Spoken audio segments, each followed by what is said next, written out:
après, plus. D'accord, merci.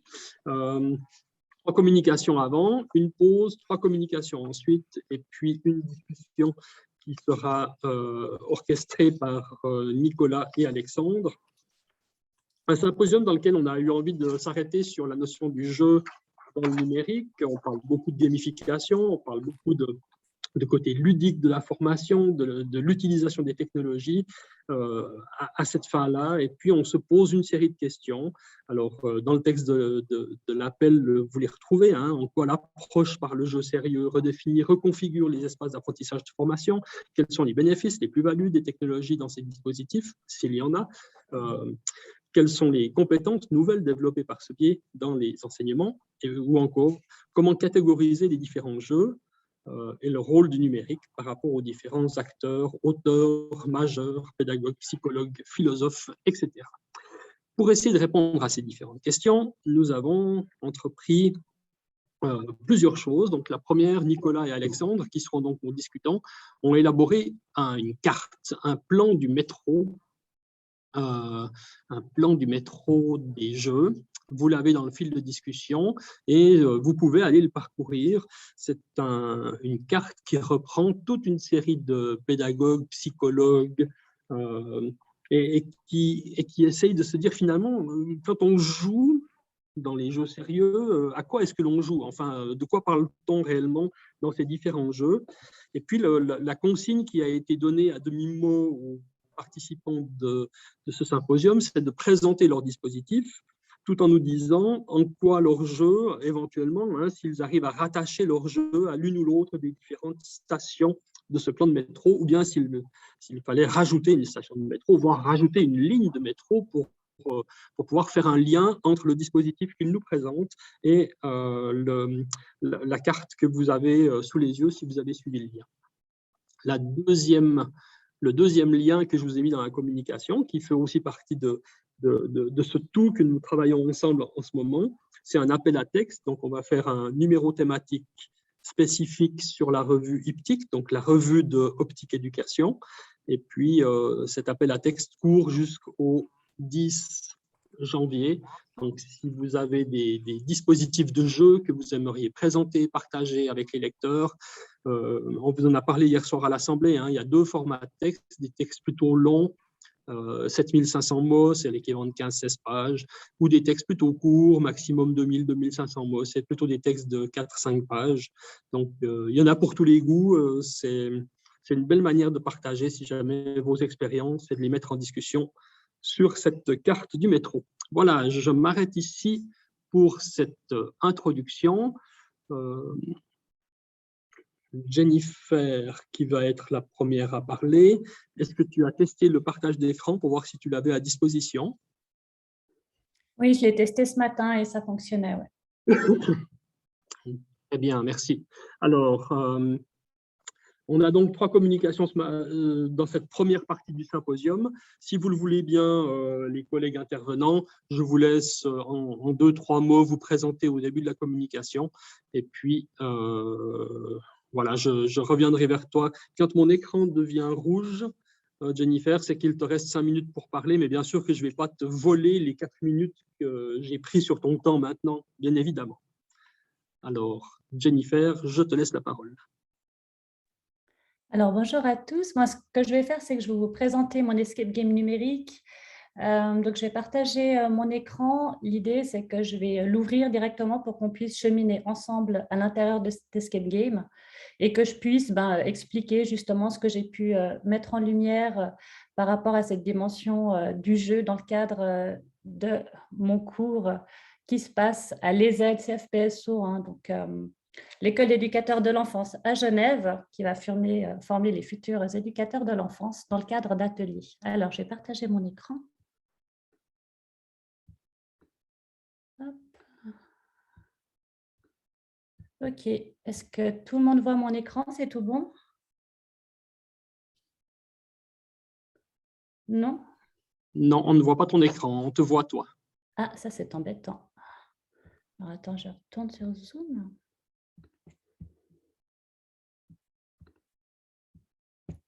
Alors, qu'est-ce que j'ai raté? partage d'écran. Désolée. Cette fois, c'est tout bon. Ah, top. Alors, non, c'est pas celui-là. Ah ben, bravo. Cette fois, c'est bon, je pense.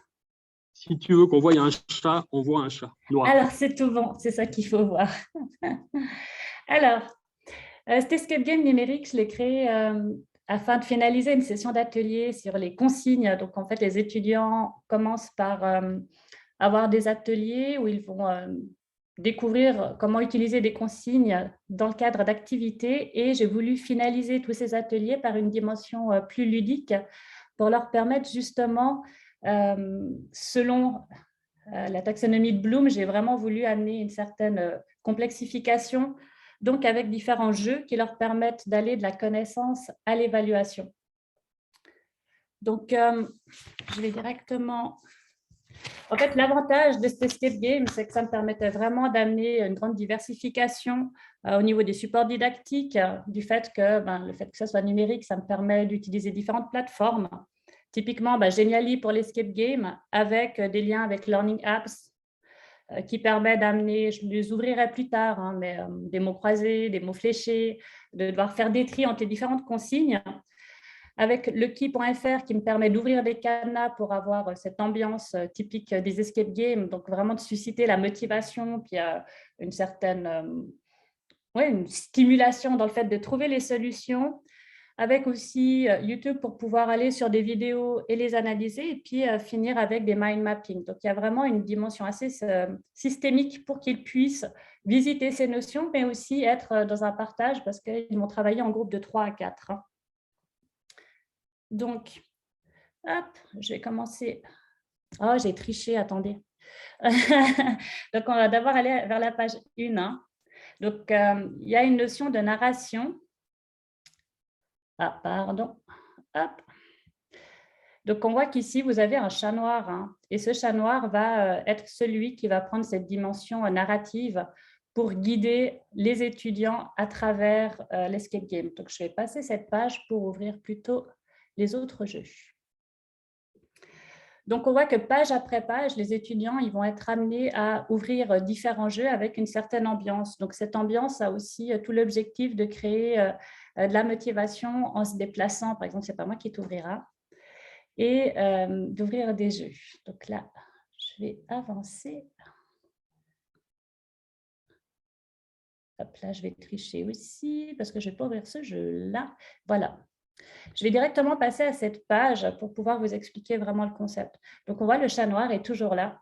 Vous cheminez et déambulez, mais arriverez-vous à continuer? Donc, il y a vraiment cette dimension. Là, on faisait le lien avec le métro du jeu. Hein. Je peux faire le lien à Brougère avec cette dimension de frivolité où on va pouvoir avancer progressivement. Il n'y a pas de risque. Il y a quelque chose qui va leur permettre d'expérimenter sans conséquence et progressivement, au fil du jeu, d'analyser diverses stratégies. Donc, typiquement, là, j'ai aussi repris des concepts du jeu d'enfant pour un peu aller à la rencontre des souvenirs qu'on avait quand on cherchait quelque chose. C'est glacial, c'est froid, ça commence à être tiède. Et je ne sais pas si vous le voyez, mais j'ai caché un chiffre ici, le numéro 4, avec aussi la possibilité que s'ils ne trouvent pas, ils ont la possibilité d'avoir un petit rébus qui leur permet de trouver le mot arbre. Donc, quand on commence par ce jeu qu'on va retrouver sur Learning Apps, ils doivent trier les consignes par genre. Donc là, on se retrouve vraiment dans cette notion de connaissance, mais déjà un petit peu plus affinée, car ils vont dépasser juste le stade de qu'est-ce qu'une consigne but, par exemple, mais déjà devoir faire le lien avec des expériences qu'ils pourraient avoir dans le cadre de leur identité professionnelle. Par exemple, ils animent une activité, ils vont donner différentes consignes, et ils vont devoir définir dans quel cadre se trouve cette consigne. Par exemple, quand vous aurez fini, vous accrocherez votre maison sur le chevalet, consigne critère, et ils vont devoir déplacer au bon endroit afin de pouvoir ouvrir un cadenas. Hop là. Il ne faut pas que je me trompe, c'est bon, on est bon. Donc, à ce moment-là, quand ils ont trouvé les solutions, ils ouvrent et ils se retrouvent avec la solution. Vous pouvez passer à la page suivante en cliquant sur la fenêtre de la maison. Donc, on voit qu'il y a quand même une notion de connaissance des savoirs qui est nécessaire pour pouvoir les articuler dans le cadre du jeu. Et on retrouve tout cet esprit d'escape game, c'est-à-dire que la prochaine porte va s'ouvrir. Donc, par le biais de ces exercices, j'ai vraiment aussi suscité tout l'axe de la motivation, hein, parce qu'il y a différentes stratégies d'apprentissage qui peuvent être mobilisées. Il y a toute cette dynamique évolutive. L'ambiance, j'ai essayé de créer une ambiance qui se retrouve du début à la fin, avec une ambiance un peu sombre et puis un peu décalée aussi. Et toute la dimension de collaboration. C'est vrai que je peux faire le lien au PEC. En tant qu'éducateur de l'enfance, on travaille toujours en équipe, avec pas forcément des fois la même perception d'une pratique, avec la construction d'une identité professionnelle. Donc, du fait qu'ils travaillent en groupe, ils vont devoir vraiment se consulter. Je vise aussi tous les conflits socio-constructivistes pour qu'ils puissent se mettre d'accord sur les solutions possibles. Là, je vais en ouvrir un autre, par exemple. Donc, celui-là est peut-être assez simple. C'est quelles sont les différentes sortes de consignes. Par exemple, là, on a une consigne but. Et en remplissant les différents mots, en trouvant les bonnes consignes, on va avoir des chiffres. Par exemple, le chiffre 3, qu'il faut garder en mémoire. Avec un autre jeu où cette fois, on se retrouve avec plutôt le mot fléché, avec des définitions, elle est selon le style de guidage choisi. Et puis, on va retrouver différents mots. Par exemple, là, il y a la créativité. On peut avoir des consignes qui sont implicites. Et là aussi, après avoir trouvé toutes les solutions, ils auront le chiffre 8 qui leur permettra d'ouvrir un cadenas. Donc, il y a vraiment toujours ce concept de trouver des solutions, d'ouvrir un cadenas et de pouvoir avancer dans le cadre du jeu.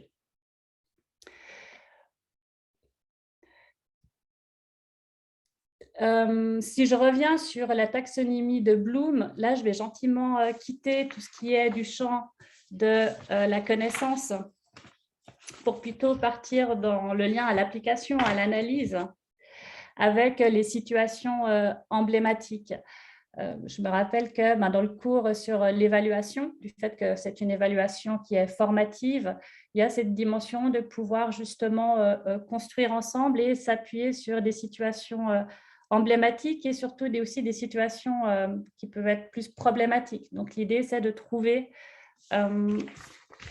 comment résoudre des problèmes ensemble pour pouvoir justement évoluer et améliorer la façon dont on perçoit notre façon de travailler.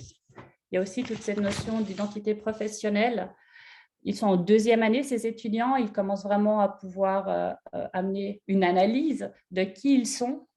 Donc, sur cette page de stimuli, ils vont choisir des situations éducatives, les analyser sur comment justement relancer l'application d'un enfant dans un jeu et puis créer une mind map avec le lien directement aussi. Tout l'avantage du numérique de pouvoir après choisir vers quelle plateforme de mind map on va pour rester dans cette dimension du numérique et garder justement une trace qui leur permettra ensuite d'aller rechercher les différentes traces et les utiliser pour se préparer à l'évaluation sommative. Par rapport à l'évaluation, c'est ça que je voulais dire, c'est que Christophe, tu nous l'avais donné lors de ton atelier sur l'évaluation. J'avais trouvé c'était assez intéressant, cette phrase qui dit qu'être compétent, c'est savoir utiliser des savoir-faire en les reliant, en les mobilisant dans une situation problème. Et c'est vraiment ce que j'ai visé en leur demandant de travailler ensemble autour de situations représentatives.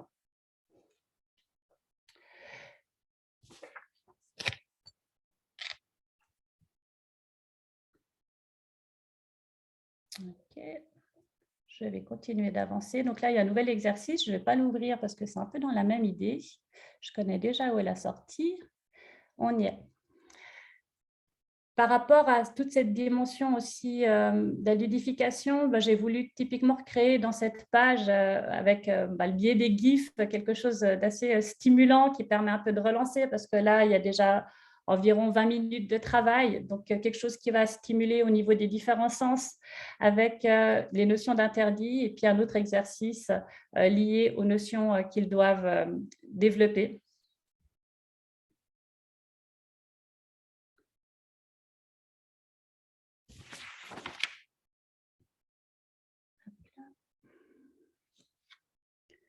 Comme je vous expliquais avant, on est toujours dans cette dimension d'application et d'analyse. Donc, dans ce cadre-là, il y a l'analyse d'une vidéo. Donc, dans cette dimension de pouvoir observer l'autre, faire le lien avec les compétences professionnelles qu'on a. Ils ont la possibilité, via cette page, de pouvoir analyser une vidéo. La vidéo se cache là où se trouve ce dont vous avez besoin pour faire l'exercice suivant. Donc, vu que ça rime avec vidéo, c'est le cerveau. Et ils doivent analyser des consignes qui vont être projetées. Bon, là, je ne vais peut-être pas l'ouvrir complètement, mais avec une vidéo justement d'une personne qui va animer une activité, donc vraiment comme eux le font au quotidien en tant qu'éducateur de l'enfance, et pouvoir s'appuyer sur une grille afin de justement faire ce lien entre leur savoir-faire, le savoir-faire de l'autre, qu'est-ce que je reconnais, qu'est-ce que j'ai comme argumentation, donc vraiment travailler en groupe sur l'argumentation, amener des remédiations et pouvoir aller vers une évaluation par les pairs. C'est-à-dire que tout ce travail va être après transmis à un autre groupe qui est aussi en train de travailler sur l'escape game afin de passer par une évaluation par les pairs. Donc, cet escape game, il a l'avantage de pouvoir amener différentes sortes d'évaluations. Typiquement, l'évaluation formative par le biais des différents exercices, l'évaluation par les pairs. Et tout à la fin, je vous le montrerai aussi cette dimension d'évaluation de l'escape game pour que je puisse aussi analyser qu'est-ce qu'ils ont pu mobiliser, qu'est-ce que ces exercices leur ont permis d'effectuer comme déplacement, et me permettre justement d'être plus à l'écoute et puis de modifier celui-ci afin de pouvoir être au plus près de leurs besoins. Je l'ouvre là. Hop, donc on arrive à la fin avec cette possibilité dans les ressources numériques. Typiquement, je mets les liens pour qu'eux-mêmes puissent après construire différents outils avec un Google Form qui me permet de finaliser l'escape game. Les notions théoriques sont mobilisables dans le cadre de l'escape game avec tout à fait d'accord, pas du tout d'accord. La façon dont celles-ci leur ont permis de mieux utiliser les consignes, et vu que j'avais un axe taxonomique pour voir justement où ils considèrent que cet escape game leur a permis de faire, est-ce qu'ils ont pu comparer leurs connaissances, est-ce qu'ils ont pu classifier, est-ce qu'ils ont renforcé les connaissances ou justifié les choix pédagogiques.